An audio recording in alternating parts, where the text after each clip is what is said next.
Cristiano রোনালদোর ব্যাপারে English গণমাধ্যম বরাবরই কিছুটা আগ্রাসী ঘরানার। ইউরোতে রোনালদোর দলে থাকা নিয়ে পর্তুগিজ এই তারকাকে স্বার্থপর বলে উল্লেখ করেছে ব্রিটিশ সংবাদ মাধ্যম ডেইলি মেইল। তাতে দাবি করা হয়েছে রোনালদো এই মুহূর্তে দলে থেকে উপকারের চেয়ে ক্ষতিই করছেন বেশি। ইংল্যান্ডের সাবেক স্ট্রাইকার ক্রিস শাটন এমনটাই মন্তব্য করেছেন। চেলসির সাবেক এই স্ট্রাইকার গত কয়েক বছর ধরেই ফুটবল বিশেষজ্ঞ হিসেবে কাজ করছেন। এবারে ইউরোতে লিখেছেন ডেইলি মেইলে, সেখানে এক কলামে রোনালদোকে স্বার্থপর তারকা উল্লেখ করে শাটন বলেছেন, এ মুহূর্তে সে পর্তুগাল দলকে সাহায্য করার চেয়ে বাধা তৈরি করছে বেশি।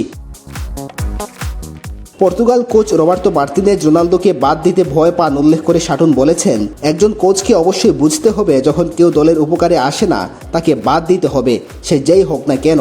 এ ধরনের সিদ্ধান্ত নেওয়ার ক্ষেত্রে কোনো ধরনের দুশ্চিন্তা না করে যথেষ্ট সাহসী হতে হবে। কিন্তু রবার্তো মার্তিনেজকে দেখে মনে হলো তিনি রোনালদোকে বাদ দিতে ভয় পান। রোনালদোকে ছাড়াও পর্তুগালে ভালো স্ট্রাইকার আছে এমন দাবি তার। একই সঙ্গে রোনালদোকে দলে রাখলে পর্তুগাল দুর্বল হয়ে পড়বে এমনই মত ক্রিস শাটনের। তিনি বলেন, মার্তিনেজ তার দলে দিয়াগো জোতার মতো খেলোয়াড় পেয়েছেন, এছাড়া হুয়াও ফেলিক্স আছে। মার্তিনেজ যত বেশি দিন রোনালদোকে বাদ দিতে অস্বীকৃতি জানাবেন তাকে ততই দুর্বল দেখাবে। এবারের ইউরোটা অবশ্য খুব একটা ভালো যায়নি রোনালদোর। প্রথমবারের মতো গ্রুপ পর্ব পার করেছেন কোনো গোল না করেই। বাইরে সমালোচনা চললেও দলের কোচ রবার্তো মার্টিনেজকে ঠিকই পাশে পাচ্ছেন রোনালদো।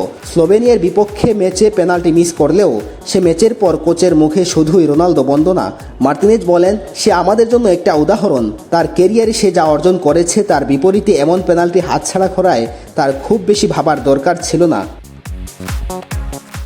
ঘটনাবহুল সেই ম্যাচের পর পর্তুগাল স্লোভেনিয়ার বাধা টপকে চলে গেছে ইউরোর কোয়ার্টার ফাইনালে, যেখানে শুক্রবার রাতে ফ্রান্সের বিপক্ষে নামবে তার দল।